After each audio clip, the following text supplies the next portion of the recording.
सर्वभूभृतां ध्यातारं विश्वतत्त्वानां वन्दे तद्गुणलब्धे वन्दे तद्गुणलब्धे वन्दे तद्गुणलब्धे।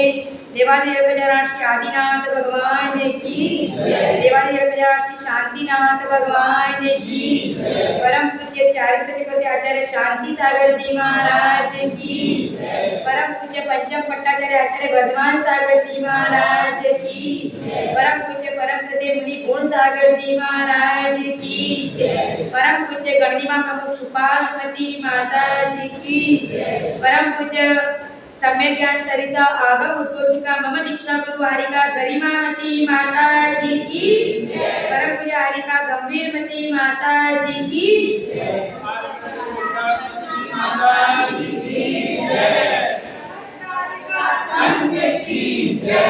So we all together here for the seminar on the science and Jainism. The topic is attractive, but the talk will also be attractive. Don't worry about it. Okay?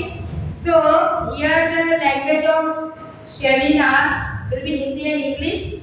दोनों भाषा में मैं बोलने का प्रयास करूँगी कि सबको समझ में आएगा, बच्चों को बहुत अच्छे से आएगा और जो बड़ी उम्र वाले बैठे हैं उनको भी समझ में आएगा। दोनों लैंग्वेज को समन्वय करके मैं चलूँगी आगे। तो जैनिज्म और साइंस, जैन एक धर्म है। क्या है? धर्म। जैसे सनातन धर्म, बौद्ध धर्म, क्रिश्चियन धर्म, इस्लाम धर्म, ऐसे जैन क्या है? धर्म। और जो जैन धर्म को फॉलो करते हैं वो सब क्या कहलाते हैं? जैन। और जैनिज्म जो जैन धर्म को फॉलो करने वाले सभी लोग हैं। तो साइंस से उसका क्या क्या रिलेशनशिप? What is science? विज्ञान। What is science? विज्ञान, विशिष्ट ज्ञान, यानी जो ऑलरेडी एग्जिस्ट है उसको जो इन्वेस्ट करता है उसको क्या कहते हैं? विज्ञान। जो ऑलरेडी एग्जिस्ट है यूनिवर्स में उसका क्या करता है? Investigation. That is called science. Science कुछ नया नहीं करेगा। आई वाज अ साइंटिस्ट और many people are scientists in the world. What they are doing?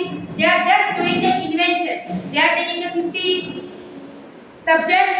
They are giving the some medicines to 25, some medicines to 25. They get the data, they make the statistics, and they will prove this medicine is good, this medicine is not good. So that is science. So science is always investigation, and investigation is always varies. Person to person, subject to subject and time to time.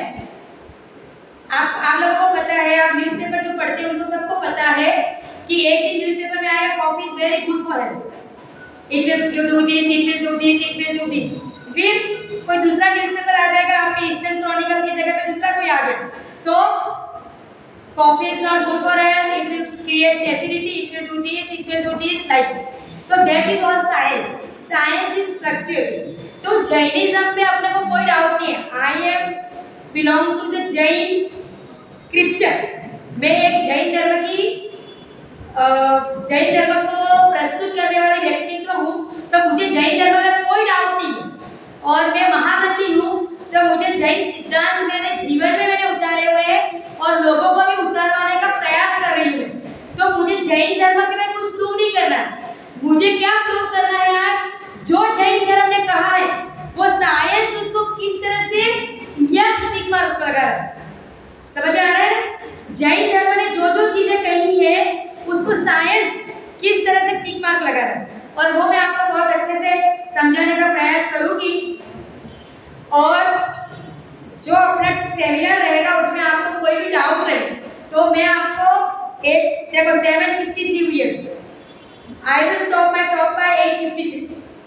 1 घंटे के अंदर, उसमें आधा घंटे के बाद में किसी को कुछ डाउट है उसके लिए मैं पूछूंगी, और फिर आधा घंटे के बाद और क्वेश्चन का सेशन रहेगा। देयर मस्ट बी कम्युनिकेशन, नहीं तो मैं बोलूंगी आप चले जाओगे, नो फ्रूटफुल रिएक्शन। ओके? तो सबसे पहले जैन धर्म है ना, आप लोगों को हमेशा मम्मी को पूछते हो मम्मी अपना धर्म ही क्यों पेश है, आप ऐसा बोलते हो बार बार। तो आप साइंस या कोई भी हिस्टोरिकल जो हिस्ट्री के जो है विद्वान, उनके पास जाओगे तो आपको मिलेगा आदिनाथ भगवान का बर्थ 10⁻²⁴। कितना? 10⁻²⁴ years ago। कितने? 10⁻10 के पीछे 224 जीरो। कितने? इतने ईयर्स अगो आदिनाथ भगवान का जन्म हुआ था। ये किस में लिखा हुआ है? आप विकिपीडिया, गूगल कुछ भी खोलो, आपको मिलेगा। और मैं जो कुछ भी बोल रही हूँ आपको दीदी लिंक भी भेजेगी, और अभी भी आपको सुनना है तो दीदी सबको आपके सिंचर समाज को लिंक भेज देगी। आप अभी भी मेरे सामने खोल के देख सकते हो कि मैं कोई चीज ऐसे ही आपके ऊपर थोप नहीं रही। मुझे गलत तरीके से धर्म का प्रचार करके क्या फायदा होगा? मेरा नुकसान होगा मैं झूठ बोलूंगी तो इसलिए अगर आपको कोई भी डाउट है तो सॉल्व करें। ऐसा नहीं कि माता जी बोल रहे क्या माथा लगा। समझ में आ गया? तो 10⁻²⁴ years ago आदिनाथ भगवान का जन्म हुआ। उसके बाद अजितनाथ, संभवनाथ ऐसे 24 तीर्थंकर हो गए। और 24 तीर्थंकर में आदिनाथ ने जो कहा था वो ही किसने कहा? महावीर भगवान। और उनका उपदेश जो है अपने धर्म का मेन जो फंडामेंटल है, अष्टमूल गुण का त्याग। क्या है? अष्टमूल गुण। अष्ट यानी एक, क्या होता है? एक। मूल गुण यानी फंडामेंटल कैरेक्टरिस्टिक, है ना? तो अपने धर्म के जो सिद्धांत को फॉलो करने वाले लोग हैं वो ये 8 नियमों का पालन करते हैं। तो आचार्य ने कह दिया, अब हम कैसे मान लेंगे? मानने के लिए हमारे पास कोई प्रूफ भी तो चाहिए ना, हम कैसे मान लेंगे? तो सबसे पहले आचार्य ने कहा कि मद्य त्याग यानी दारू का त्याग, अल्कोहल, स्वीट अल्कोहल, ऐसा कह दिया। फिर दूसरा बात कहा उन्होंने मांस नहीं खाना है। क्या कहा? मांस नहीं खाना है। तीसरी बात उन्होंने कहा हनी नहीं खाना है, यानी मधु, मधु यानी हनी, हनी नहीं खाना है। 3 बात कही। फिर उन्होंने बोला कि एक प्रकार का प्लांट किंगडम जो होता है ना, प्लांट किंगडम, ऐसे एनिमल किंगडम होता है, ऐसे प्लांट किंगडम। तो एक फैमिली आती है उसमें फिकेसी, उसको मोरासी फैमिली भी बोलते हैं। उसका फूल जो होता है वो स्पेसिफिक फैमिली के 5 ट्रीज है, उसके जो फल है वो खाने को ना बोला, उसको अपन बोलेंगे 5 उदंबर फल त्याग। क्या बोला? 5 उदंबर फल त्याग। वो भी मैं आपको साइंटिफिकली समझाऊंगी कि उसको खाने को क्यों ना बोले। तो पहले हम जाते हैं अल्कोहल पे। तो पहले साइंस की बात करते हैं, फिर धर्म की बात। ठीक है? Alcohol, what is an alcohol? Sugar is half oxidized. Sugar is half oxidized. Then what it will give you? Alcohol plus CO2. कोई भी शुगर यानी शक्कर यानी कार्बोहाइड्रेट्स, कार्बोहाइड्रेट्स होते हैं ना, स्टार्च, फिर माल्टोज, लैक्टोज, सुक्रोज, आपकी शक्कर वगैरह सब कुछ। तो उसका हाफ ऑक्सीडेशन यानी उसको हवा नहीं मिलेगी। There are 2 type of fermentation process, एक एरोबिक होता है, एक होता है एनारोबिक। एरोबिक यानी हवा की मौजूदगी में, presence of air, and anaerobic यानी क्या? Without air, in absence of air. तो ऐसे फर्मेंटेशन जो होता है वो हाफ वे होता है। तो उसमें से शुगर, अब आपको मैं बहुत अच्छा एग्जांपल देती हूँ, आपके दिमाग में तुरंत उतरेगा। किसी भी माँ का बच्चा 12th में पढ़ रहा है, उन्होंने एप्पल का जूस निकाल के दिया एक ग्लास भर के, उसके टेबल पे रखा है, बेटा पी ले, रख दिया। बेटा पढ़ने में बहुत मजबूत था और इधर उधर गया और क्लास बाहर रह गया। उसकी एग्जाम की मैथ्स की खत्म हो गई और वो क्लास वहीं का वहीं पढ़ा है। 3 दिन बाद मम्मी कमरे में जाती, क्योंकि एग्जाम थी तो कमरे में जाना नहीं था, तो मम्मी गई नहीं। 3 दिन बाद जब एंटर करती है, जब वो ग्लास देखती तो उसको लगा पिया हुआ होगा, उसने उठाया तो ग्लास भारी था, तो उसकी वो ढक्कन खोला तो क्या ध्यान रहे? 3 दिन बाद अगर एप्पल का जूस ऐसा का ऐसा पड़ा रहेगा फ्रीजर के, जैसे कल गर्मी थी वैसी गर्मी में, तो क्या होगा उसका? Decaying process. क्या होगा? डिकेइंग प्रोसेस, सड़न, यानी वो सड़ेगा, उसके ऊपर फंगस आएगी, उसमें बहुत सारे जीव उत्पन्न होंगे और वो जीव सड़न और ऑक्सीडेशन और फर्मेंटेशन, ढका हुआ था ग्लास तो हाफ ऑक्सीडेशन होगा, तो उसमें से अल्कोहल प्लस CO2 बनेगा। क्या बनेगा? Alcohol plus CO2। अब आपका क्वेश्चन क्या होगा? माता जी जो इंडस्ट्री का अल्कोहल है ऐसे थोड़ा बनता है, बताओ सर, ये प्रश्न है ना। नेक्स्ट क्वेश्चन यही है, मैं आपकी क्वेश्चन नहीं बोलूंगी, नेक्स्ट क्वेश्चन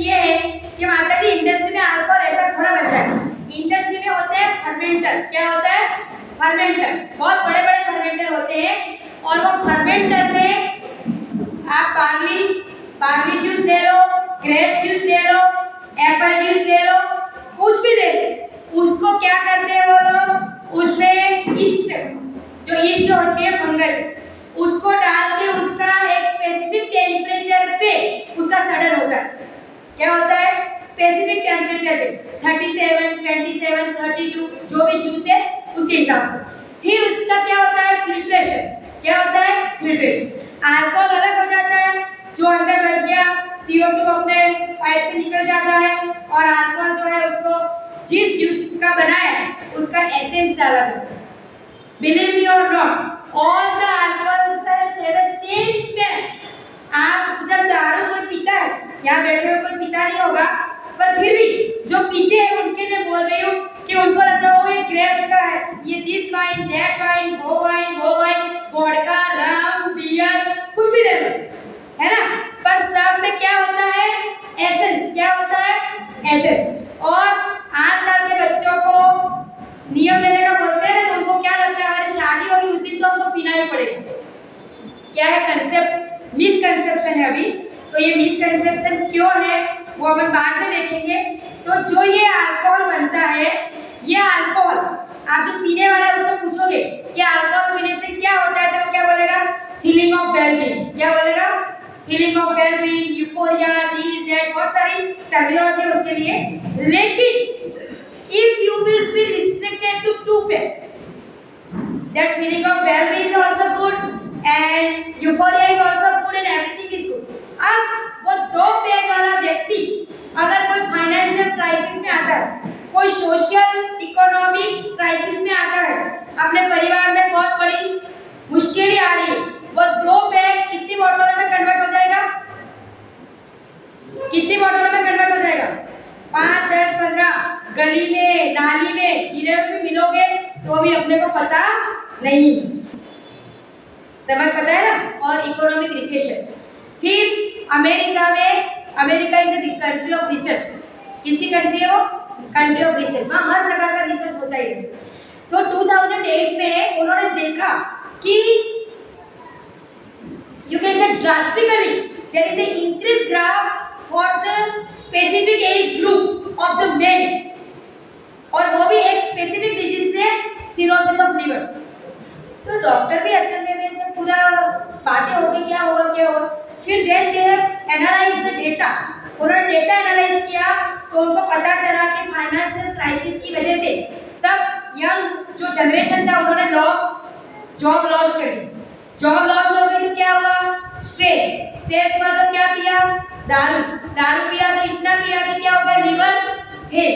और लिवर फेल होता है तो क्या होता है? लिवर फेल में सिरोसिस ऑफ लिवर एक बार हो जाए, आपका भाग्य है कोई आयु कर्म बहुत स्ट्रॉन्ग, तो आपको लिवर ट्रांसप्लांट का मिलता है मौका, बाकी आपको जान। ऐसे लंग्स कैंसर का भी वैसा ही है। तो अल्कोहल जो है वो साइंस के एक जो दारू पीने वाले लोग हैं उन्होंने क्या बोला? रेस वेराटोल एक कंटेंट है ग्रेप्स में। जो नासिक तरफ ग्रेप्स होती है ना, उसमें एक रेस वेराटोल नाम का टेनिन फिनोलिक कंपाउंड है और that compound is very good antioxidant. क्या है? Very good antioxidant.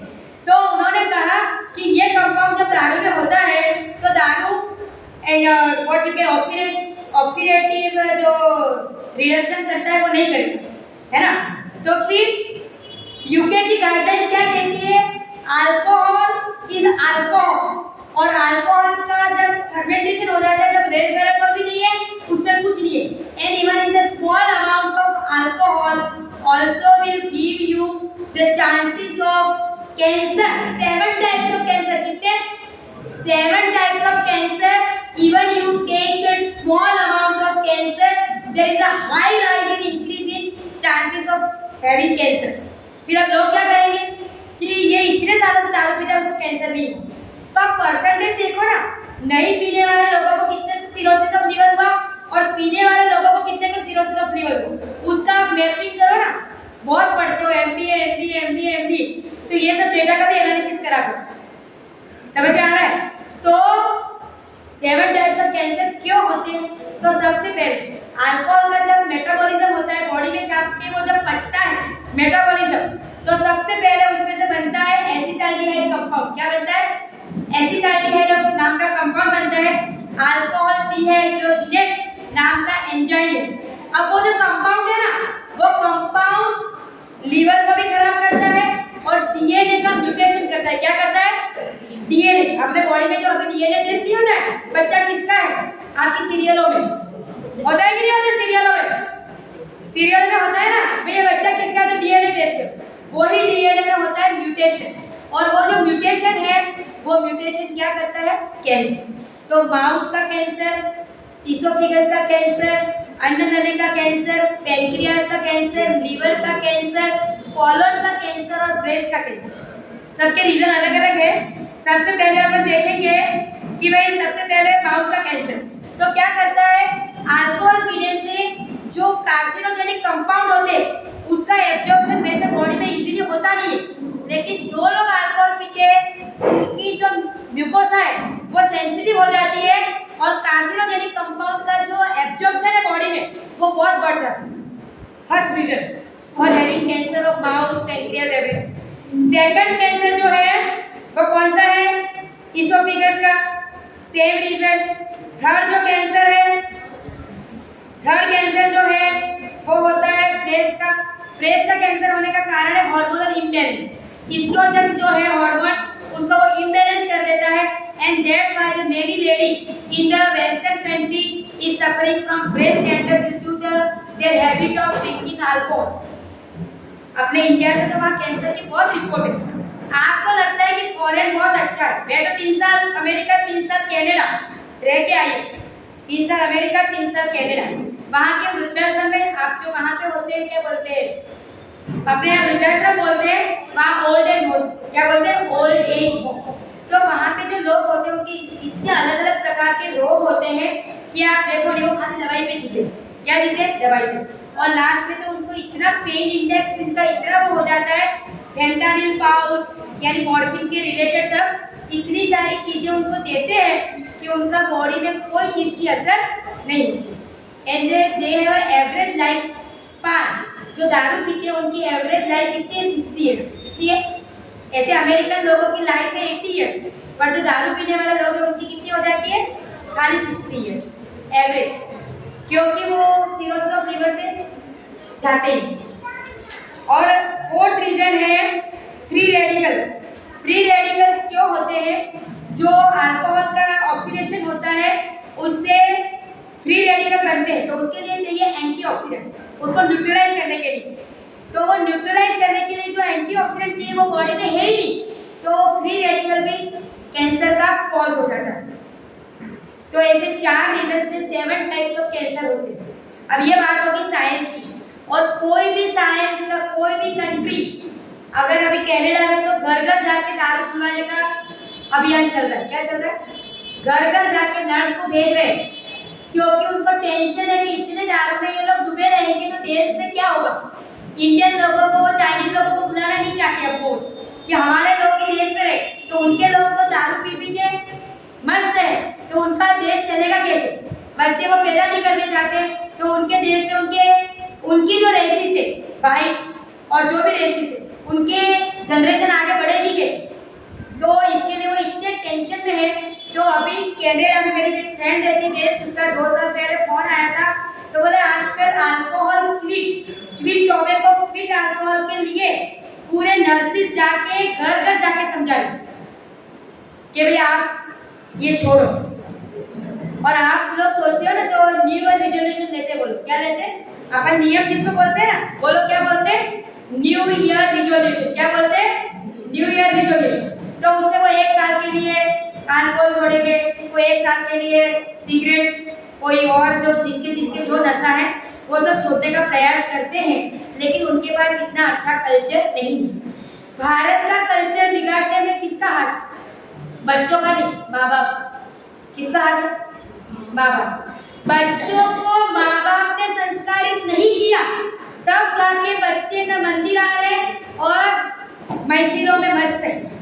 उनको बचपन से कोई आदतें डाली नहीं गई, मंदिर जाना नहीं जरूरी, 6 बजे स्कूल जाना है, डॉन बॉस्को, सेंट जेवियर, और कौन सी होती है यहाँ पे, हॉली क्रेस्ट, ये वो कौन सी है ना। तो इनको लगता है कि हमारा बच्चा अगर क्रिश्चियन स्कूल में पढ़ेगा तो ही हमारा स्टेटस सिंबल है। क्या है? Status symbol. अगर आपका जो स्टेटस है उसमें बच्चे की फीस 1 महीने की 1 लाख रुपया है, वो स्कूल अगर इस सिटी में अवेलेबल है और आप नहीं डाल रहे हो तो आपका स्टेटस सिंबल डाउन है। पति के साथ रोज रात को पत्नी का झगड़ा है, पत्नी इतना जीभ खा जाती है पति का, क्यों नहीं डाल रहे हो, क्यों नहीं डाल रहे हो, क्यों नहीं डाल रहे हो, डालना ही पड़ेगा। पर आप वहाँ कौन लोग आएंगे वो नहीं सोच रहे हो, वो स्कूल में आएगा कौन आएगा? वही हाई कैटेगरी वाले लोग जिनके कोई कुछ है ही नहीं, देखना मिलना, तो इनको तो कुर्सी में बिठाओ। और क्या गवर्नमेंट क्या कहती है? दारू पियो और गाड़ी चलाओ, है? दारू पियो और गाड़ी चलाओ। Don't drink and drive and stay alive. क्या कहती है? Don't drink and drive and stay alive. क्यों कहती है गवर्नमेंट को? ऐसा कहना क्यों पड़ता है? आपको आपकी जिंदगी की फिक्र नहीं है। सोचो, आपको आपकी जिंदगी की फिक्र नहीं है, गवर्नमेंट को फिक्र है आपकी जिंदगी की। Don't drink and drive stay alive. उसके पोस्टर लगाने में अवसर रुपये अपने टैक्स के उसमें कर रही है। क्यों? आपकी अपनी बुद्धि नहीं है कि गाड़ी दारू पी के नहीं चलानी चाहिए? नहीं है, होनी चाहिए, नहीं होनी चाहिए, है? भारत में जब एक्सीडेंट के डेटा आएंगे वर्ल्ड के, तो हम देखेंगे तो भारत में कितने एक्सीडेंट होते हैं। भारत में एक्सीडेंट होते किस वजह से? जितने ट्रक ड्राइवर थे उसमें से 90% ट्रक ड्राइवर दारू पी के ट्रक चला रहे हैं। जितने भी टैक्सी ड्राइवर है उसमें से 70% टैक्सी ड्राइवर दारू पी के टैक्सी चला रहे हैं। और जितने भी पर्सनल प्राइवेट व्हीकल है उसमें से 40% लोग दारू पी के ड्राइविंग कर रहे हैं। समझ में आ रहा है? फिर एक्सीडेंट नहीं होगी तो क्या होगा? दारू अगर किसी को हैबिट भी है और उसको कोई भी कारण से अगर पीनी पड़ रही है तो उसको पी के क्या करना चाहिए? उसको सोना चाहिए। आप लोग जो समझदार लोग हैं, अब धर्म की बात करते हैं। इतना तो आपको साइंस गवर्नमेंट सब समझा दिया मैंने, आपके दिमाग में कुछ गया कि ऊपर से बाउंसर 2000 बॉल खेले कि नहीं खेले हैं? कि अनिल कुंबले की बॉलिंग हुई और सब लेग बिफोर है। समझ में आ रहा है कि थोड़ा बहुत? तो हम लोगों को साइंस क्या कह रहा है कि कोई भी प्रकार का अल्कोहल किसी भी फॉर्म में आप पियो, वो एक्चुअली कैंसर का ही कारण है। चाहे यूके की गाइडलाइंस हो, चाहे एनएचएस की गाइडलाइंस हो, चाहे अमेरिकन इंस्टीट्यूट की गाइडलाइंस हो, कोई भी गाइडलाइंस, इतना भी दारू आप दिन का पीते हो, जो लोग ऐसा बोल रहे हैं कि थोड़ा पीने से हार्ट का अच्छा रहता है, प्रेशर लो होता है, ऐसी सब बकवास है। ये पीने वाले लोगों की हेडलाइंस है किसमें? Paper, newspaper. ऐसा कोई डेटा, कोई गवर्नमेंट, कोई साइंस नहीं कहता है। और आपको आश्चर्य लगेगा कि भारत के 50% doctor R alcoholic and smoker. Bharat के 50% डॉक्टर की बात कर रही हूँ, जिनको क्या सिखाना चाहिए कि नहीं पीना, पर उनके पेशेंट ही नहीं आएंगे। उनके पेशेंट कैसे आएंगे? अब अपना धर्म क्या कहता है? धर्म की तो लास्ट में बात करेंगे, क्योंकि आपको पहले साइंस समझ आएगा फिर तो धर्म समझ आएगा। तो धर्म ऐसा कह रहा है कि सप्तव्यसन ने भी सबसे पहला बोला है कि दारू छोड़ो, और अष्टगुरु के त्याग में भी बोला है दारू छोड़ो। क्यों बोला है? क्योंकि दारू पीने से व्यक्ति को अपनी कॉन्शियसनेस नहीं रहती, वो सही व्यक्ति को सही नहीं पहचानता है। माता को माता, पत्नी को पत्नी या बहन को बहन पहचान नहीं पाया। किसी भी जगह पे जाके कुछ भी बोलेगा, इधर का उधर इधर। तो सोशल लाइफ भी आपकी ड्यूल है और आपकी इकोनॉमिक लाइफ भी ड्यूल है। और एक और मैं एग्जांपल देती हूँ आपको अपने इस नॉर्थ ईस्ट का। एक व्यक्ति को इतनी दारू पीने की आदत हो गई थी कि वो 35 साल का भी नहीं हुआ था, उसको सिरोसिस ऑफ लिवर हो गया। उसका भर्ती, वो चाचा था किसी का, तो उसका भतीजा उसको ले गया हैदराबाद, बहुत बड़ा इंटरनेशनल का सेंटर है वहाँ पे, और उसका लिवर ट्रांसप्लांट की 1 करोड़ में बात होगी डॉक्टर से। कितने में? 1 करोड़। फिर वो चाचा भतीजे को क्या बोलता है कि तू मेरा लीवर ट्रांसप्लांट करवा देगा, लेकिन मैं दारू नहीं छोड़ूंगा। क्या कह रहा हूँ? देखो इसकी जरा सी आवाज बोलो कि तू मेरा लीवर ट्रांसप्लांट करवा देगा कि लेकिन मैं दारू नहीं छोड़ूंगा। फिर वो भतीजा को बेचारे को अंदर से इतना वो हो गया कि मैं करोड़ रुपए खर्च करने के लिए रेडी हूँ, उसके पास एक रुपट्टी नहीं है, मैं करोड़ रुपए खर्च करने के लिए रेडी हूँ। ये क्या बोल रहा है? मैं दारू नहीं छोड़ूंगा। फिर वो डॉक्टर के पास गया तो डॉक्टर से आके रिहेबिलिटेशन ये से कुछ हो सकता है क्या?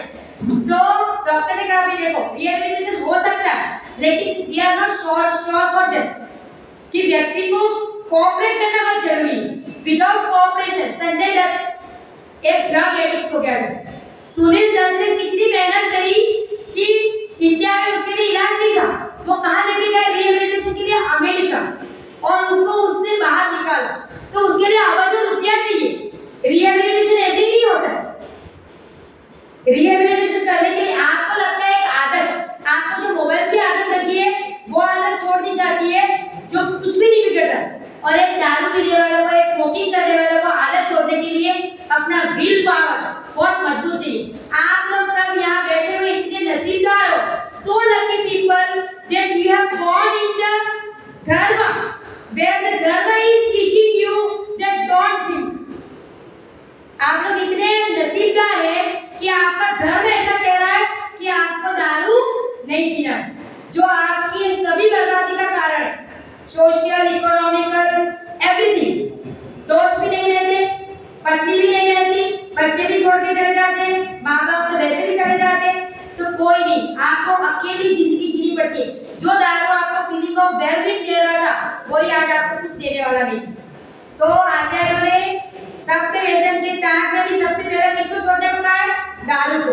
और अष्टमूल के त्याग में भी क्यों दारू को छोड़ने को कहा? क्यों? सातों व्यसन किससे आते हैं? दारू से। 7 व्यसन के नाम बोल रही हूँ मैं, याद रहे तो रखने से कोई बात नहीं, लेकिन नॉलेज देना जरूरी है। सबसे व्यसन है जैसे मद्य त्याग, यानी दारू का त्याग करना। दूसरा किसका त्याग है? मांस का त्याग। तीसरा किसका त्याग है? चोरी नहीं करना। चौथा किसका है? शिकार नहीं खेलना। पांचवा किसका है? वेश्यागमन नहीं करना।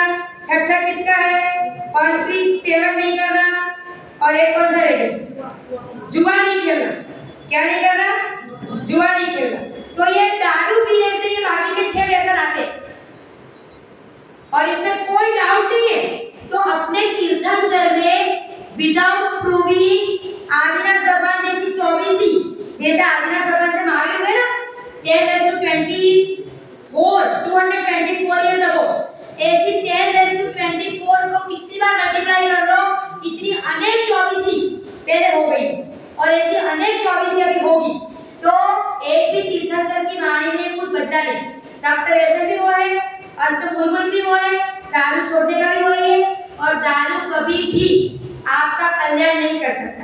अब बात रही कि आप लोगों को लगता है कि हमारी ये क्रिसमस पार्टी, 1 जनवरी, हमारी वेडिंग एनिवर्सरी, हमारा वेडिंग डे, ये वो सब होगा, हम दारू नहीं पिएंगे तो क्या करेंगे? तो हमारे गरिमामती माता जी कहते हैं कि जो इंसान नए साल की शुरुआत बेहोशी में करेगा उसका नया साल कैसा जाएगा? जो इंसान अपने नए साल की शुरुआत बेहोश होकर करेगा उसका नया साल कैसा जाएगा? हमने तो खुद ही देखा हुआ है। अपनी यहाँ की नॉर्थ ईस्ट की बात करें, लड़कियां रोड पे पड़ी हुई मिली हुई जैनों की, गलत नहीं बोल रही हूँ। और आपको लगेगा कि माता जी एग्जैगरेशन कर रहे हैं, तो I am not doing any exaggeration. ये आपके मारवाड़ी समाज की अभी फैक्ट हो गई है कि मैरिज में भी क्या लगते हैं? दारू के स्टोर। अरे तुम पी रहे हो तो कोई बात नहीं, आपको नशा चढ़ गया, आपके खुद होगा कोई खराब कर रहा था, आप दारू पी रहे हो उसकी कोई बात नहीं, और उसको छुपे छुपे तो पी सकते हो कमरे में, स्टोर लगा के पियोगे कि हम जई और हम दारू पी रहे? सही बात है गलत बात बताओ मुझे। आर यू ऑल एग्री और नॉट? आवाज निकल रही है आप लोगों को है कि दारू का स्टोर शादी में लगा? अरे आपको चैंपियन बोल रही है ना, आपको तो जाग ही कर रही है ना, उसमें जो चीज है उसका क्या महत्व है? जाग का महत्व है ना, तो आप सोडा लाओ ना, सादा सोडा, और करो जाग को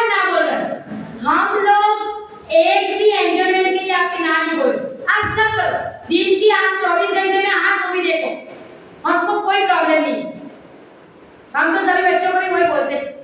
कहीं भी पढ़ने जाते हैं हमारे पास लेके आते हैं, हम एक ही नियम देते हैं, दारू नहीं पीना है, ड्रग्स का एडिक्शन नहीं करना है और स्मोकिंग नहीं करना है, और ये हुक्का फुक्का जो है ना वो नहीं करना है। बाकी तुम पूरे दिन अगर इतना नहीं करेगा तो वो क्या करेगा? दिमाग उसका सही है ना, तो गलत तो कार्य करेगा नहीं। 24 घंटे थिएटर में जाएगा तो उसको एक साल बाद तो फेल हो गया, पता चलेगा कि मैं फेल हो गया, तो समझ जाएगा। पर जब दारू की आदत लग जाएगी, वो तो ना माँ बाप से छुड़ाई जाएगी, ना इसके दोस्त छुड़ा पाएंगे, ना वो खुद छोड़ पाए, और उनकी जिंदगी र्यून। समझ में आ गया? तो दिस ऑल पार्ट आचार्य ने कहा मांस का त्याग करो। अपने सबका मांस का त्यागी, आपको सिखा रहे हैं कि मांस का त्याग करना है, वो सब आपने सीखे हुए, अपने को खिलाने के लिए सब कुछ। पर आजकल की जनरेशन, आप जिसके साथ रहते हो उसको क्या कहते हैं? खाने में क्या हो गया? आप लोग भी तो ये स्टेपल खा रहे हो, आलू खा रहे हो, ये खा रहे हो, ये खा रहे हो, वो खा रहे हो, वो पेड़ को भी तो मारते हो, तो आप चुप हो जाते हो। क्या हो जाते हो? क्या हो जाते हो? चुप। You don't have answer for that. तो मांस जो है, किसी भी एनिमल को मार के जो मांस बनाया जाता है वो मांस की संज्ञा है, दैट इज ब्लड, जिससे क्या होगा? Blood and tissue. क्या होगा? ब्लड, टिश्यू एंड फ्लैश, ये 3-4 चीजें होगी, तब उसमें क्या बनेगा? मांस। और आप कोई भी पेड़, एप्पल खाओगे तो एप्पल का पेड़ को जमीन से काटोगे, जमीन से काटोगे तो क्या करोगे? आप एप्पल के पेड़, एक एप्पल का पेड़ है उसमें 200 एप्पल लगे हुए, तो उसमें कितनी आत्माएं हैं? How many souls are there in one apple tree if it has 200 fruits? वो एप्पल के पेड़ में 200 एप्पल के फल लगे हुए, उसमें कितनी आत्माएं हैं? फटाफट हाथ उठा करो इस बार।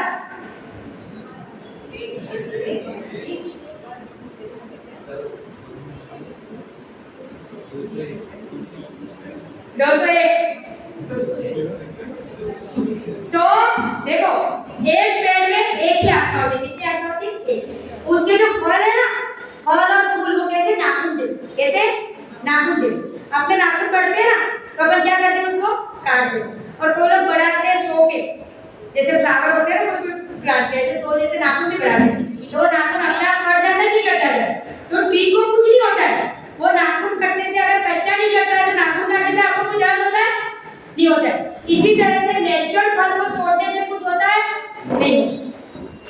तो इसी तरह से अपन ट्री को काट नहीं रहे, अपन ट्री का भिंडी तोड़ रहे हैं या लौकी तोड़ रहे हैं या कुछ भी तोड़ रहे हैं, we are not killing any sound.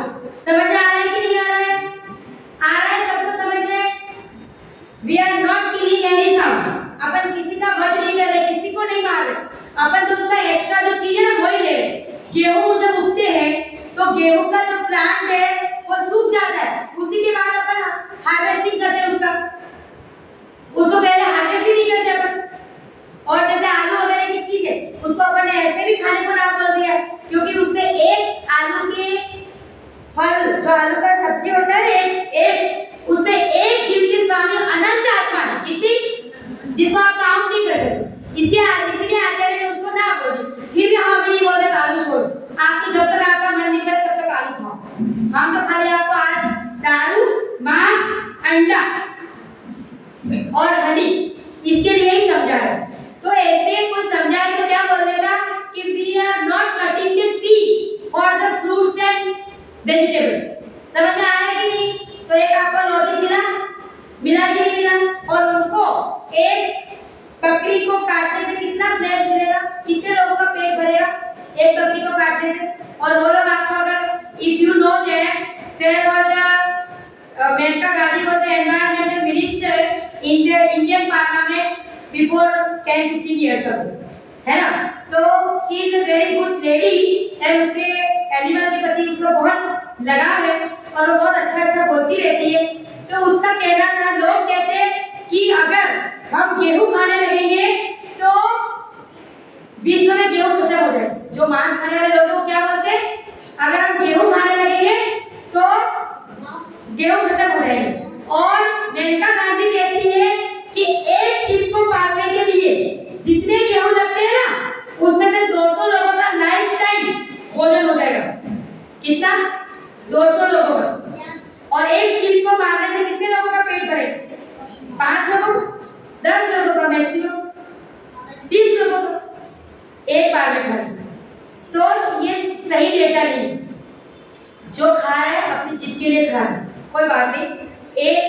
आपकी बॉडी अगर कोई मर गया, इसकी आत्मा ने उसको छोड़ दिया बॉडी को, अब यहाँ पड़ी है आत्मा, बॉडी आपकी जो डेड बॉडी है, उसको 3 दिन तक आप जलाओगे नहीं तो क्या होगा? अगर आप 3 दिन को जलाओगे और कोल्ड स्टोरेज में मत रखो, क्या होगा? सड़ जाएगी, उसमें कीड़े भी, इल्ली वगैरह सब अंदर पैदा हो जाएंगे। तो जो मांस है ना, इतना टुकड़ा मांस का उसमें अनंत जीव है, और वो भी बैक्टीरिया नहीं, त्रस्त जीव, जो आपको ऐसा लगता है कि जैसे मच्छर है ना, ऐसे पर आपको नहीं नेकेड ऐसे नहीं दिखेंगे, ऐसे अनंत जीव इतने मांस के लोचे में, इतने मांस के टुकड़े। इसलिए आचार्य ने मांस खाने को ना बोले, अपन खाते भी नहीं, लेकिन आपको जिसके साथ आर्गुमेंट कर दिए इसके लिए बताया मैंने। अब एक है वेजिटेरियन और नॉन वेजिटेरियन। अब जो लोग मांस खाते हैं उनको साइंटिफिकली कॉलन कैंसर होता है। क्या होता है? अमेरिका, कनाडा और यूरोप सभी को ले लो, हर एक पर्सन का 40 इयर्स के बाद एवरी ईयर क्या होती है? कॉलोनोस्कोपी। क्या होती है? कॉलोनोस्कोपी। हम नीचे से एक कैमरा डाल के चेक करते हैं कि लार्ज इंटेस्टाइन का जो कॉलन पार्ट है वो सही है कि नहीं। क्यों? क्योंकि कैंसर खाने वाले सभी लोगों को क्या होता है? Colon cancer. क्या होता है? Colon cancer. CHD यानी कोरोनरी आर्टरी डिजीज, फिर कोलेस्ट्रॉल बढ़ता है, डायबिटीज होता है, और तो सब कॉमन ही है जो मांस खाते हैं उनके लिए। लेकिन मेन डिजीज है वो कोलोरेक्टल कैंसर, और कोलोरेक्टल कैंसर वालों की हालत इतनी खराब होती है कि आप सोच नहीं सकते। तो इसीलिए मांस खाना किसी के लिए भी अच्छा नहीं है साइंटिफिकली। वो लोग भी छोड़ना चाहते हैं, they are turn towards the veganism. वो कहाँ मूव हो रहे हैं? वेगेनिज्म में। और अपन कहाँ मूव हो रहे हैं? नॉन वेजिटेरियन की तरफ। कहाँ मूव हो रहे हैं? Non vegetarian. समझ में आ रहा है कि सर मेरी भाषा समझ में आ रही है ना? तो अब अपने को अंडे पे जाना है। तो आजकल एक ट्रेंड निकल गया कि अंडा शाकाहारी, क्योंकि उसमें से बच्चा नहीं बनता। तो मेहता गांधी के वर्ड्स है कि eggs are nothing but menstruating blood. वो क्या है? ब्लड। और ब्लड और मिल्क दोनों में भी आप लोगों को कंफ्यूजन है। सब लोग कहते हैं मिल्क और ब्लड में क्या है? मिल्क भी और खून भी खा सकते हैं, तो बस मांस भी खा सकते हैं। जो लोग नॉनवेज खाते हैं वो आप लोगों के बच्चों को बोलते हैं ऐसा। और हमने अमेरिका में देखे कि जैन लोग कैसे नॉनवेज खाते हैं, यानी उनको जरा भी ग्लानि नहीं है कि हम नॉनवेज खा रहे हैं, क्योंकि they got and brought up with the people who are believing in that. तो वो ऐसे ही सीखेंगे। अगर एक बच्चे को आप जंगल में रख के आ जाओ तो वो कैसा हो जाएगा? जंगली, यानी बाघ चीता जैसा हो जाएगा। और एक जंगल का कोई भी बच्चा बाघ चीता उठा के अपने पास ले आओ तो वो कैसा हो जाएगा? अपने कल्चर। तो जिसके साथ जो रहता है वैसा वो हो जाता है। तो मेंस्ट्रुएटिंग ब्लड, ब्लड में क्या है? Red blood cell, white blood cell, platelet. Dengue होता है तो क्या होता है? प्लेटलेट क्या हो जाते हैं? कम हो जाते हैं ना। तो platelets are cells and they are living cells. क्या है? लिविंग। रेड ब्लड सेल भी क्या है? लिविंग। व्हाइट ब्लड सेल भी क्या है? लिविंग। तो ब्लड इज अ टिश्यू और उसमें इतने सारे लिविंग ऑर्गेनिज्म, इसलिए ब्लड खुद एक जीवन जैविक वस्तु है। और व्हाट इज मिल्क? मिल्क क्या है? Milk is a watery liquid which forms in the mammary glands of animals। तो उसमें कोई सेल नहीं है, एक भी सेल नहीं। उसमें 85% वाटर है, लैक्टोज है एंड सब मिनरल्स। कोई एनिमल का सेल यानी कोई सेल मिल्क में नहीं है। तो मिल्क और ब्लड की कोई कंपैरिजन ही नहीं। अब जो लोग बोल रहे हैं वेगन पीपल कि मिल्क नहीं पीना, तो किसके लिए बोला जा रहा है कि जहिस कंट्री में गायों को मशीन में रख के विदाउट ऑब्जर्वेशन बच्चों को उनके पास जाया नहीं जाता और उनको हेरेस करके उनका दूध निकाला जाता है, तो वो एनिमल एथिक्स कोड के हिसाब say that is an harassment और इसलिए वो लोग दूध छोड़ते। पर अपना इंडिया है वहां पे दूध ऐसे नहीं निकलता।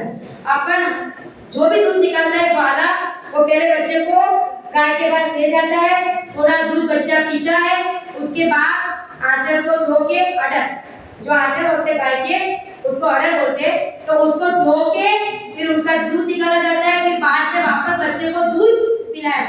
तो we are not doing any harass them to animal. समझ आ रहा है? तो इसलिए अपन इंडियन लोग दूध को कोई उसमें नहीं छोड़ते। समझ आ रहा है? तो आप आपकी मम्मी से जो आर्गुमेंट करते हो दूध तो पी रहे हो तो ये खाने में क्या है, अंडा खाने में क्या है, फलाना क्या है, ढिकड़ा क्या है, तो अंडा इज अ ब्लड। क्या है? ब्लड। अब दो टाइप के अंडे होते हैं, जिसका फर्टिलाइजेशन हो जाता है उसमें से क्या होगा, बेबी चिकन निकलेगा, और जिसका फर्टिलाइजेशन नहीं हुआ लेकिन वो खुद ब्लड तो है ही, अब आपको लगेगा तो उसमें खाने में क्या दोष है? तो ब्लड खाने से आपको लगता है जो लोग अंडा खा रहे हैं उन लोगों की लाइफ आपके गुवाहाटी से एक स्पेशल कैंसर की ट्रेन जाती है। देखिए इसने कभी ट्रैवल किया? बॉम्बे जाते, कहाँ जाती है? बॉम्बे। एवरी वीक कैंसर के लिए टाटा हॉस्पिटल में पूरी कैंसर की ट्रेन जाती है।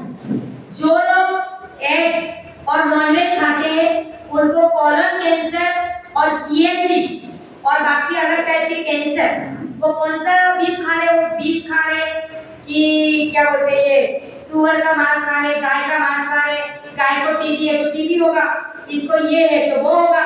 तो there is a transplantation of the disease, transformation of the disease, and वो डिजीज जो है वो डिजीज आपको आपकी फैमिली से बहुत सेपरेट कर देती है। और एक व्यक्ति को कैंसर होता है तो पूरी फैमिली की सोशल और इकोनॉमिक दोनों लाइफ रुइन हो जाती है, क्योंकि इतना पैसा लगता है, पैसा है और बच्चे पत्नी सबका क्या होगा? अगर आप 40 साल 50 साल में मर जाते हो तो पीछे कौन है आपके? तो इसीलिए अपनी जिंदगी को संवारने के लिए ऐसा, और आप लोगों को देखा जाए तो अपने जो दांत है वो मांस को खाने के लिए नहीं बने। समझ आ रहा है? मनुष्य के जो दांत वो मांस को खाने के लिए नहीं बने। जैसे बाघ है, सिंह है, बिल्ली है, उनके दांत वो किसके लिए बने गए? मांस को खाने के लिए। और फिर भी आपको मैं अब रिलीजियस रीजन बताती हूँ, जो ना बोला है उसके लिए। रिलीजियस रीजन ये है कि आपको लगता है कि छिपकली जीव को खा रहे हो, उसका फूड है। क्या लग रहा है आपको? छिपकली कोई इंसेक्ट को खा रहे तो उसका फूड है, तो आप लोगों को लगता है, कोई बोलता है खाने देना चाहिए, कोई बचाना चाहता है, जो भी। लेकिन वो भले उसका फूड है, वो खा रही है, लेकिन उसको उस कर्म का फल भुगतना पड़ेगा। अब आपका बाहर जाएगा, कर्म किसने देखा माता जी? हम तो मानते नहीं पाप पुण्य पाप वगैरह, सही बात है गलत? पुण्य और पाप कर्म जैसी कोई चीज है तो हम क्यों मानेंगे? तो आपको हम दिखा देते हैं कर्मकांड जो सिद्धांत ग्रंथ है अपना, उसमें आचार्य ने कहा है कि सब कर्म वाले लोग अपने सामने बैठे हुए, आपको कर्म अपने आप ही दिखे। आप यहाँ बैठे हुए हो, अब किसी के चश्मे लगे हैं, कोई गोरा है, कोई लंबा है, कोई नाटा है, किसको ये रोग है, किसको ये रोग है, किसी के पास बहुत धन संपदा है, किसी के पास कम है। या बाहर निकलोगे तो आपको बेगर्स मिल जाएंगे, उसके आगे जाओगे तो रोड पे लेटे हुए लोग मिल जाएंगे। तो ये सब क्या है आपके लिए? क्या है? अगर भगवान ने आप सबको बनाया है, अगर भगवान ने आप सबको बनाया है और इतना अलग अलग बनाया है, तो भगवान तो सबसे ज्यादा रागी हो गया। अगर भगवान ने सबको बनाया है आपके हिसाब से कि भगवान सबको बनाता है, ये नॉर्मल प्रिंसिपल यही कहते हैं ना कि भगवान ने दिया, भगवान भगवान भगवान। कोई भगवान नाम की चीज नहीं है, आपके कर्म ही आपके भगवान है। आप भी आपका भविष्य का क्या कर रहे हो? निर्माण। आप अभी जैसे कार्य करोगे वैसा आपको नेक्स्ट लाइफ में मिलेगा। तो अगर भगवान मुकेश अंबानी को भी भगवान बनाएगा, अनिल अंबानी को भी भगवान बनाएगा, दोनों भाई को एक से संपदा दी थी ना, अभी क्या है कि नहीं? ये तो एकदम फैक्ट है ना।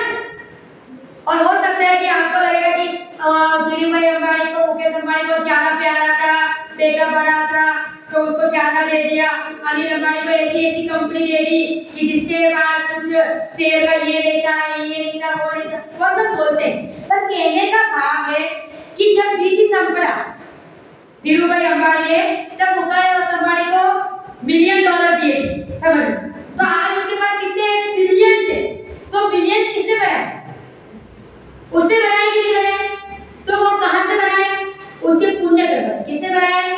उसके पुण्य कर्म। तो आप ऐसा मत बोलो कि भगवान किसी को नहीं बनाता है, भगवान रागी द्वेषी नहीं है। अगर भगवान बनाता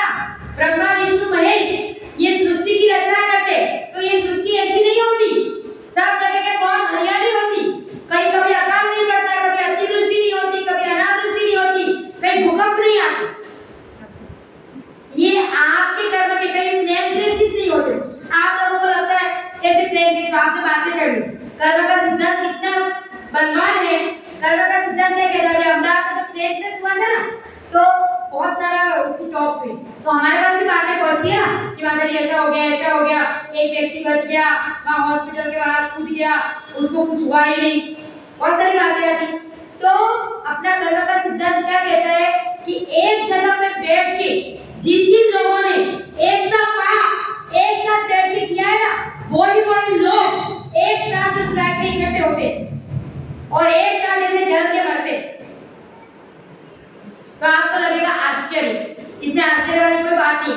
किसी की फ्लाइट थी, उसने कैंसिल कर दी, किसी ने अफसोस किया कि मेरी फ्लाइट मिस हो गई, और किसी की टिकट नहीं थी तो उसने ऑन द स्पॉट टिकट बनवा के वहां पहुंचा। कैसे पहुंचा? क्यों पहुंचा? उसका कर्म उसको ले गया। इसलिए कर्म के सिद्धांत पे नहीं मानते, ऐसा कभी नहीं बोलना। कर्म आपके सामने है, यही कर्म। और एक और बात कह रही थी यंगस्टर को, जो आप लोग मानते हो hard work hard work hard work, क्या कहते हो?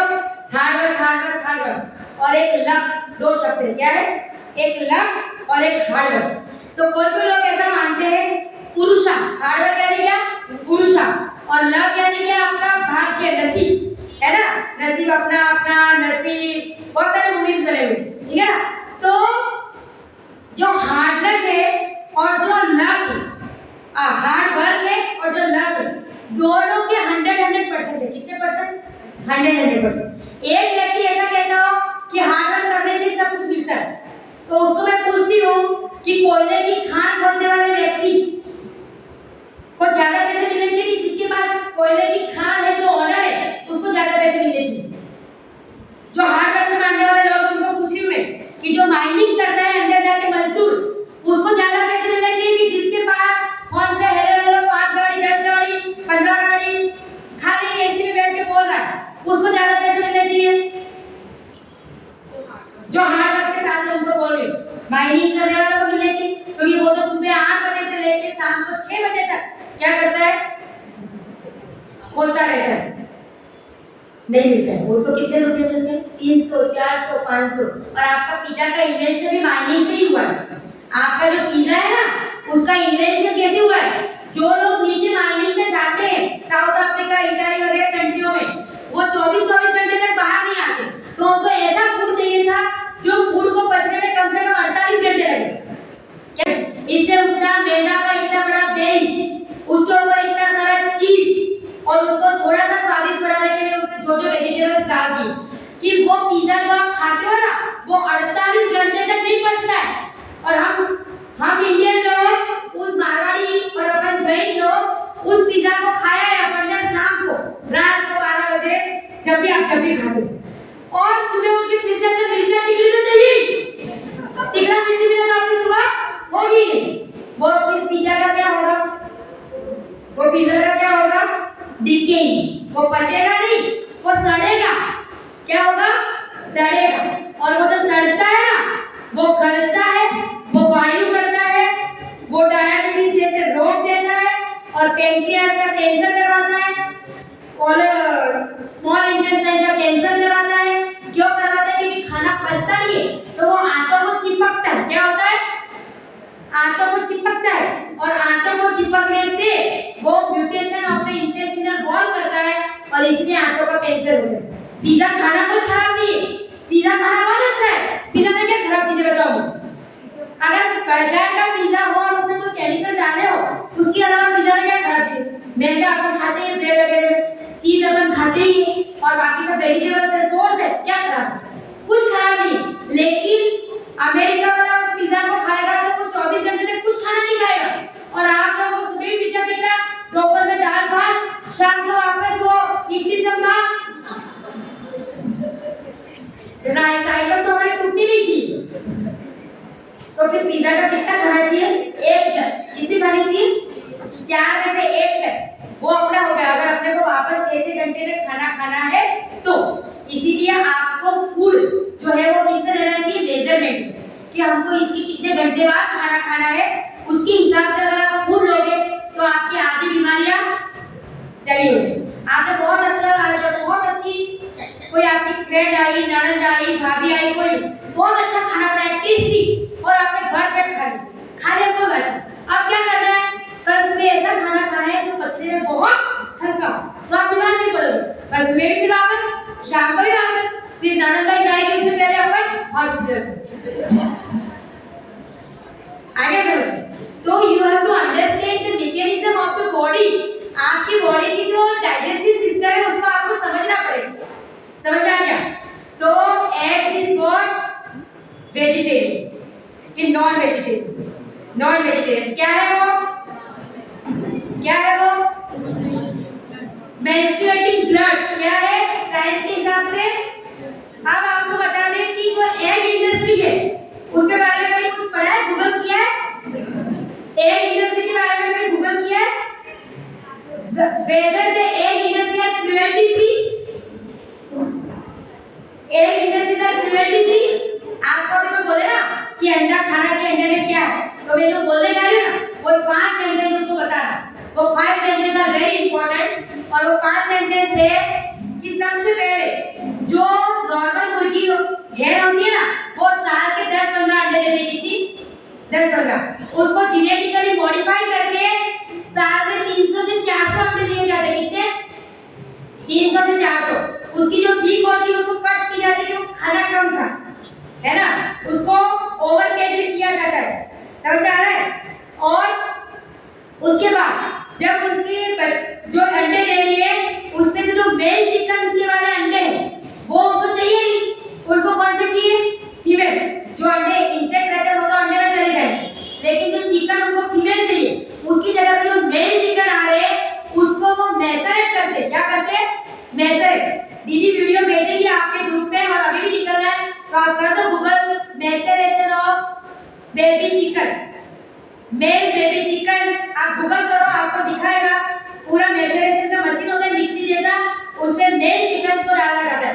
और अकेला अमेरिका में पर year 260 million male chicken are macerated. 260 million male baby chicken are macerated in maceration machine. तो आपको लगता है कि अंडा तो बहुत अच्छा दिख रहा है, उसके पीछे क्या क्रूएल्टी है? तो ये जो मार के खा रहे हैं वो तो मार के खा रहे हैं, ये तो जो अंडे खा रहे हैं सेफली, उनके पीछे इतने मुर्गियां मर गई। मेल बेबी चिकन इतना सा बच्चा होता है उसको मैसरेट कर दिया जाता है। और व्हाट इज ग्लोबल वार्मिंग? आपको लगता है कि गाड़ियां घुमाने से ग्लोबल वार्मिंग हुआ है? ये जो ब्लड है ना मैसरेशन का और स्लॉटर हाउसिंग का, ये ब्लड जो है ना वो ब्लड है ग्लोबल वार्मिंग का रीजन।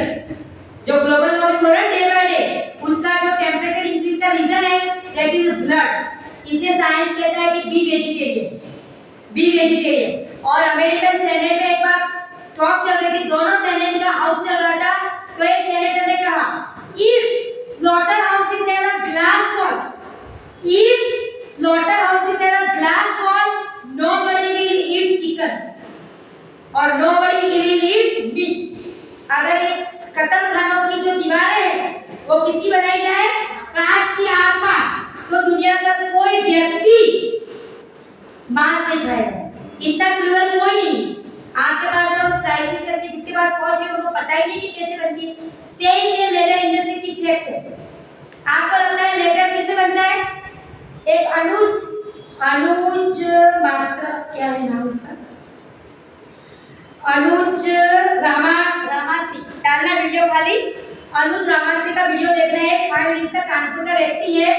उसको लगा कि जो लेदर बनता है वो एनिमल मर जाते हैं उससे बनता है। तो एक बार उसके फ्रेंड ने बोलते चलो अपन लेदर इंडस्ट्री में कुछ काम में जाके आते।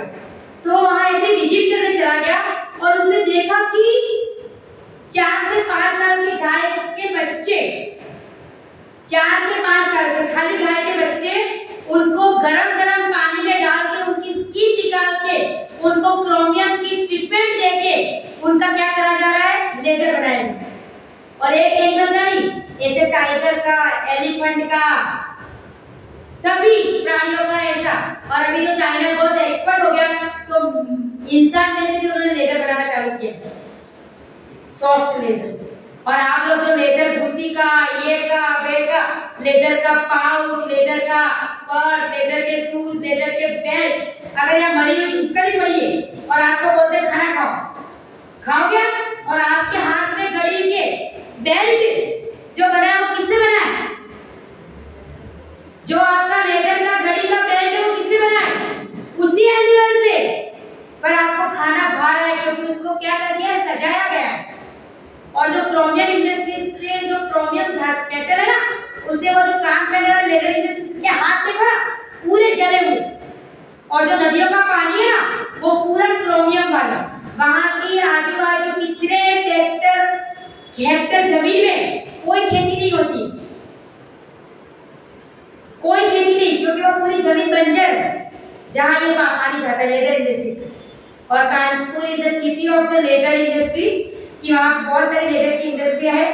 तो इसीलिए आप लोगों को पीछे की जो आप डालना, सभी लोग लिखो ना, अनुज रामात्री, RAMTRI, अनुज। और उसका वीडियो गूगल करते हो ना, रील्स, इसका रील्स पहले देखना अच्छा कर देते, ठीक है। और एक मैसेरेशन ऑफ मेल बेबी चिक, दो लिख के रखो। और सब अपना कौन है सबके पास? ये दोनों चीज देख रहे हैं। और आगे ऐसे मत करना, कोई भी जो लेदर पहन रहा है ऐसे बिल्कुल मत करना, जो नहीं पहन रहे वो तो फिर भी कर रहे, और जो पहन रहे वो बिल्कुल ऐसे मत करना। चाक करके देखना, आगे चार आगे करके देखना कि हम क्या पहन रहे, समझ आ रहा है ना। और इसी लेदर इंडस्ट्री में हम जो पॉल्यूशन, सॉइल एंड वाटर, तो साइंस को तो टेंशन है ही, सॉइल और वाटर का अगर वो क्या बोलते हैं गलती हो जाएगी, सॉइल एंड वाटर दोनों का कंटामिनेशन, तो क्या होगा? इस contamination of soil and water, तो भविष्य में क्या होगा? फ्यूचर में क्या होगा? पीने के लिए पानी कहाँ से आएगा? तो science is so much worried. इसीलिए अभी मैंगो में से, मैंगो के जूस से, मैंगो के पल्प से आर्टिफिशियल लेदर बनाया जाता है। क्या कर रही है साइंस? मैंगो के पल्प से, ये जो मिडिल ईस्ट की कंट्री है ना, वहाँ पे बहुत मैंगो होते हैं और उनको खाना तो आता है इंडियन लोग जैसे खाते हुए, तो वो लोग क्या करते हैं? उसका पल्प इकट्ठा करके उसका पूरा एक प्रोसेस करके उसको पूरी शीट बनाते हैं और उसमें से आर्टिफिशियल लेदर बनाते हैं मैंगो के पल्प। क्योंकि साइंस को टेंशन है कि ऐसी लेदर इंडस्ट्री चलती रही ना, तो विश्व में कोई भी कंट्री विदाउट क्रोमियम नहीं बचेगी। Chromium is the arsenic and chromium both are very poisonous metal, बहुत कैंसर करने में सबसे ऊपर उनका हाथ है।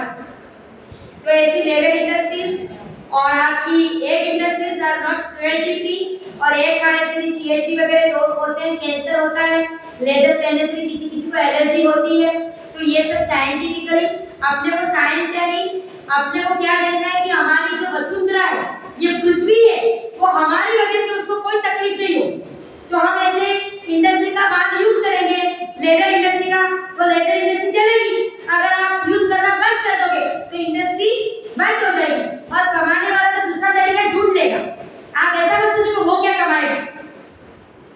अगर हम लेदर बंद करना, यूज करना बंद कर देंगे तो लेदर इंडस्ट्री वाले क्या करेंगे? ऐसा सोचने की जरूरत आपको नहीं है। लेदर इंडस्ट्री बंद हो जाएगी तो उसके बाद बहुत ऑप्शन है, वो तो आर्टिफिशियल लेदर बना देगा, वो तो बिजनेसमैन है, उसने ये नहीं तो वो। आज तक जो कितने सारे जिसको मोबाइल का कोई नॉलेज नहीं था वो कितने सारे ऑनलाइन बिजनेस करने लगे, क्योंकि इस जमाने के साथ बिजनेसमैन तो चलना ही पड़ता है, नहीं तो वो बिजनेसमैन कैसा? समझ में आ रहा है कि नहीं? तो एग्स हो गया, ये हो गया। अब हनी की बात, अब 5 मिनट पूरे करेंगे। हनी जो है वो क्या है? मधुमक्खी जो है ना, हनी बनाती है। क्या है? मधुमक्खी पहले कहाँ जाती है? फ्लावर पे, और वहां से क्या लेके आती है? उसका पौधे का जूस, और फिर आगे क्या करती है? उसको रिगर्जिटेट, क्या करती है? रिगर्जिटेट। तो क्या करते हैं? उसको उल्टी। क्या है वो? उल्टी। तो जो मधु है वो मधुमक्खी का भवन है। अगर अपना छोटा भाई बहन उल्टी कर दे तो मम्मी को बोलते साफ कर, साफ कर, साफ। और ये मधुमक्खी की उल्टी है मधु।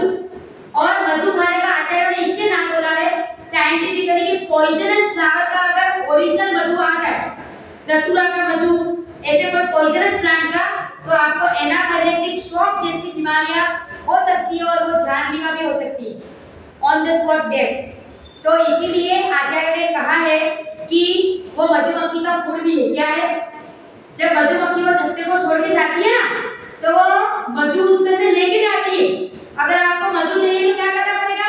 आग जला के मधुमक्खियों को उड़ाना पड़ेगा, उससे हजारों मधुमक्खियां मर जाती हैं। समझ में आ गया? इसलिए आचार्य ने नाम बोला है, धार्मिक रीजन।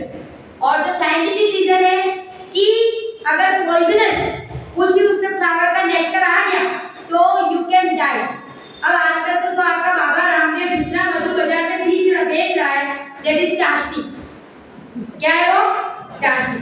और हनी का फ्लेवर है उसमें, वो एसेंस। समझ में आ गया? क्योंकि पर अपने को ऐसे घर पे चाशनी बना दो ना, हनी के नाम पे बाजार में लाके चाशनी क्यों खानी? समझ में आ रहा है कि नहीं? अपने घर में चाशनी बन जाती है शक्कर की, बहुत अच्छी जैसी चीज जिस कंसिस्टेंसी की चाहिए। ठीक है? और कोई भी आयुर्वेदिक डॉक्टर कोई भी आपको बोले कि इसको मधु मध के साथ लेना, तो क्या कर देगा? चाशनी बना लेगी घर में और उसके साथ वो दवाई लेनी। समझ में आ गया? अपने को आचार्य ने उसको खाने को ना बोला। अब 5 नवंबर का फल क्या? अंजीर है ना, अंजीर फीक, वो कैसे बनता है? एक सिकोनस नाम का फल होता है, ऐसे फ्लास्क शेप्ड कैविटी, उसके ऊपर होता है एक छेद, उसको बोलते हैं ऑस्टियोल। क्या बोलते हैं? ऑस्टियोल।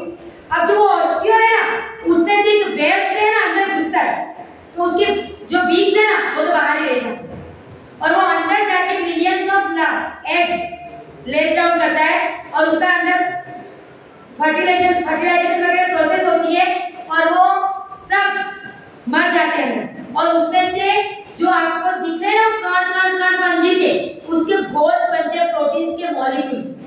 अब आपको लगता है कि डॉक्टर बोल रहा है अंजीर खाओ, अंजीर खाने के बहुत नुकसान है। सबसे पहला नुकसान है उसमें थाइसिन एंजाइम है, तो आजकल डॉक्टर ऐसा बोलते हैं कि आप उसको बॉन्स के लिए खाओ, जिससे बच्चे को बॉन्स हो गए।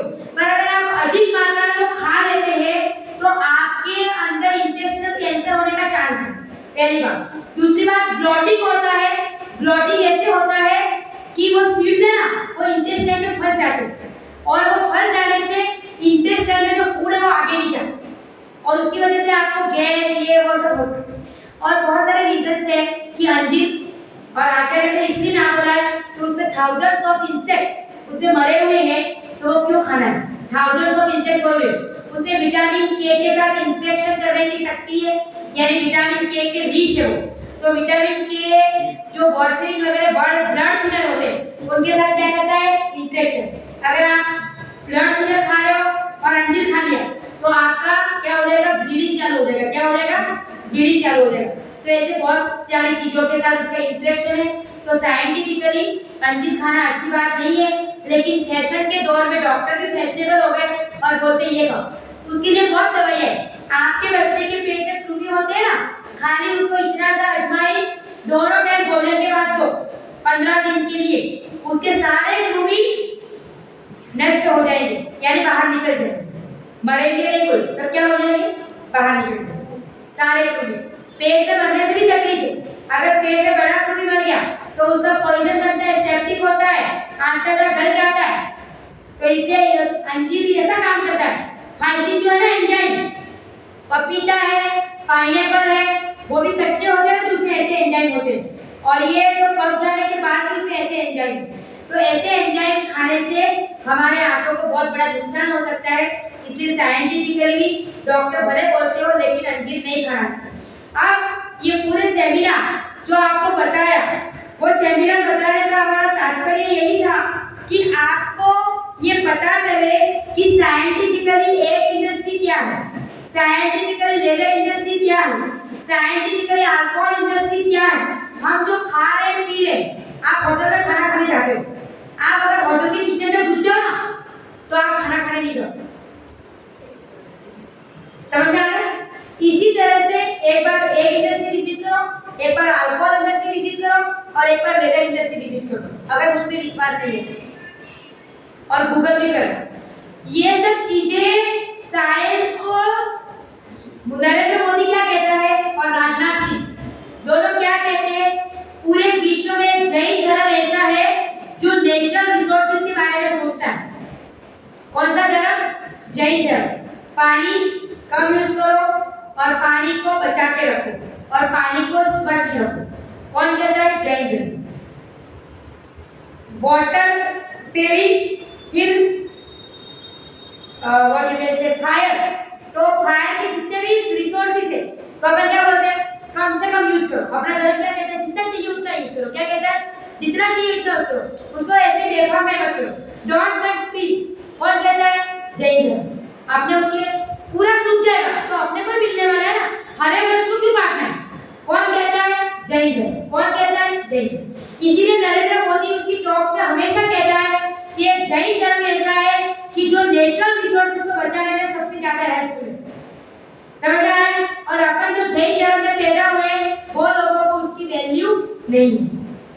आचार्यों ने, अगर आप धर्म में जाओ तो आचार्यों ने हमको जो अष्टगुण का त्याग करे, मांस, मधु और मद्य यानी दारू का त्याग, यहाँ बैठे हुए बहुत लोगों का त्याग होगा, कोई लोगों ने मन से त्याग किया होगा। गुरु की हाजिरी में अगर जिसने भी कभी अष्टगुण का त्याग नहीं लिया है वो स्वेच्छा से अपनी मर्जी से लेना चाहते हैं तो आप गरिमावती माता जी से पास आके ले सकते हो। कोई एक भी चीज ले रही हो, आपको माँ बाप के सामने नहीं ले रही हो तो एकांत में आके आपको कोई एक चीज त्याग करनी है, सब नहीं कर रही है, जैसा भी करना। ये सेमिनार सुनने के बाद आपको लगता है कि ये चीज तो हम कर ही है। और एक और बात बता देती हूँ कि आपको कनेक्शन, मैंने पुण्य पाप की बात करी थी ना कि ये गरीब है, ये तवंगर है, ये भिखारी है, ये ऐसा है, ये वैसा है, ये पूरे दिन बीमारी रहता है, ये बहुत स्वस्थ है, सब क्या है? अपने कर्म। तो ऐसे आपको कनेक्शन, आपको पुण्य से कनेक्शन जोड़ना पड़ेगा, तभी पाप से कनेक्शन कटेगा। समझ में आ रहा है? अगर आपको बिजली चाहिए और आप मेन लाइन से वायर नहीं जोड़ोगे तो घर में बिजली आएगी? नहीं आएगी। वैसे ही आप पुण्य से कनेक्शन नहीं जोड़ोगे तब तक आपके पर्दे में पुण्य आएगा। आपने भला आलू नहीं खा रहे पूरी जिंदगी से, लेकिन आलू का त्याग नहीं किया तो उसका पुण्य आपके पर्दे में नहीं, चाहे कोई भी व्यक्ति। ऐसे आप दारू का त्याग नहीं किया, दारू नहीं पी रहे हो, दारू का त्याग नहीं किया है तो आपके पर्दे में उसका पुण्य नहीं आया। जितनी भी लेदर इंडस्ट्रीज है, जितनी भी स्लोटर हाउसेस है, जितनी भी अल्कोहल इंडस्ट्रीज है, उसका 0.0001% भी पाप आपके साथ लग रहा है क्योंकि आपने उसका कनेक्शन नहीं काटा। आपको बिल नहीं चाहिए तो उसका बिजली का कनेक्शन क्या करना पड़ता है? कटवाना पड़ता है। आपका जयपुर में घर है, आप एक साल तक नहीं खोलते हो, फिर भी बिजली का बिल भरना पड़ता है कि भरना पड़ता है? भरना पड़ता है ना, क्योंकि आपने कनेक्शन नहीं कटा। आपको लग रहा है कि मुझे 5 साल जयपुर नहीं जाना है तो उसका कनेक्शन क्या करना पड़ेगा? कटवाना पड़ेगा। तो आपको मिनिमम चार्जेस भी नहीं भरना पड़ेगा। अगर आपको मिनिमम चार्जेस से बचना है तो आपके जीवन में नियम लेना बहुत आवश्यक है। अगर आप जैसे नियम लेने से डरते हैं जो लोग, उनका मैं एक छोटे से सेंटेंस में बात बता दूं कि जो लोग नियम लेने से डरते हैं तो ऐसा डरना जरूरी नहीं। आपने नियम लिया, आपकी कैपेसिटी है कि मैं पास करूंगा, 25 साल हो गए, आपको कुछ ऐसा वो हो गया कि भी आपको वो नियम तोड़ने का मौका पड़ गया तो तोड़ दिया, फिर अब क्या? आपको पश्चाताप हो रहा है कि मैंने गलत नहीं तोड़ी, तो गुरु के पास जाके वापस ले लो। तो ऐसा डरने की बात नहीं है कि आप कोई भी नौकरी ज्वाइन करते हो तो आपने 2 महीना नौकरी करी, फिर आपके घर में किसी का बहुत कुछ हादसा हो गया कि आपको नौकरी जाने का मौका ही नहीं मिला, आप 2 महीने नहीं गए। अब 2 महीने नौकरी करी थी, 2 महीने में आपका फैमिली सेटल हो गया, आप नौकरी जा रहे हो, बॉस को मिले। कोई बॉस ऐसे होते हैं, आपने कुछ स्टोरी सुनाई तो बोले इसको निकल जा, सब पगार दे दूंगा 4 महीनों, ठीक है? कोई बॉस होता है आधा पगार दूंगा, कोई बॉस होता है 2 महीने लिया है पगार नहीं दूंगा लेकिन नौकरी लग जाए। अगर आप 2 महीने नौकरी नहीं करते तो आपको नौकरी वापस मिलती है? आपको आप तब डरते तो मैं नौकरी ज्वाइन करूंगा और मेरे फैमिली में कुछ हो गया, मेरे फैमिली में कुछ हो गया, तो आपको वो नौकरी वापस रिज्वाइन होती नहीं होती। तो इसी तरह से नियम लेने में डरना नहीं है, नियम लेना है। अगर परिस्थिति ऐसी कुछ बढ़ेगी तो जैसे रिज्वाइनिंग होता है वैसे नियम भी रीलॉन्चिंग होता है, वापस लिया जाता है और आपको पश्चाताप नहीं है। और नहीं लिया तो जितने दिन आपने नौकरी करी उतना पगार मिलेगा, जैसे जितने दिन आपने नियम पाला उतना पुण्य आपको मिलेगा। समझ में आ रहा है कि नहीं आ रहा है? पर नियम लेने से जो यंगस्टर है उनके लिए एक बात बता दूं मैं कि आप लोग नियम से बंधे हुए हो तो आपका फ्रेंड आपको कितना भी फोर्स करेगा लेकिन आप क्या बोलोगे? मेरा नियम है भाई, मैं नहीं पीऊंगा। और कोई ऐसा दोस्त होगा तो उसको बोल देना I am allergic to it, क्या बोलोगे? I am allergic to it. कभी पिलाने का वो आपको फोर्स ही नहीं करेंगे। आप एलर्जी बोलती है ना, अब ये लोग ऑटो पर रोज बता दे कि आपको असल में आलू नहीं खाना। आप ऑटो में जाते हो I am allergic to garlic, वो मिलाएगा ही नहीं, उसको डर है कि मेरे पे केस हो जाएगा अगर उसको कुछ हो गया तो। आप लोग डरते ही क्यों? होटल में जाएंगे तो ये हो जाएगा, अरे टमाटर की सब्जी, भिंडी की सब्जी, कितनी सब्जियां होटल में बनती है, खाली आलू का गसरी बनता है क्या होटल में? होटल में खाने में खाली आलू का गसरी बनता है क्या? और शादी के खाने में भी आलू का गसरी बनता है क्या? उसके अलावा कोई खाना ही नहीं होता। और ऐसा लगे तो मिठाई खा के वापस आ जाना, मिठाई में तो आलू का गसरी बनता है। बताओ मुझे। तो इसीलिए जैसे आप लोग डरते वैसे ये लोग डरते, क्योंकि आपने जो उनको पैदा किया। इसीलिए जिसको भी नियम लेना है तो अपना हाथ, अगर इस सभा में लेना है, अगर अभी ऑन द स्पॉट जो नियम लेगा उनको सिग्नेचर दिगंबर जैन समाज की तरफ से अच्छा गिफ्ट दिया जाए। हम हर सभा में करते हैं, सब जगह बहुत अच्छा, यानी महंगा वाला गिफ्ट देते अभी बच्चे लेंगे, औरतें नहीं। जो बच्चा नियम लेगा उसको अभी उठ के कि भी अपन कभी दारू पीना ही नहीं है, अपने को मांस खाना ही नहीं, अंडे खाना ही नहीं है, और हनी कभी खा लेते तो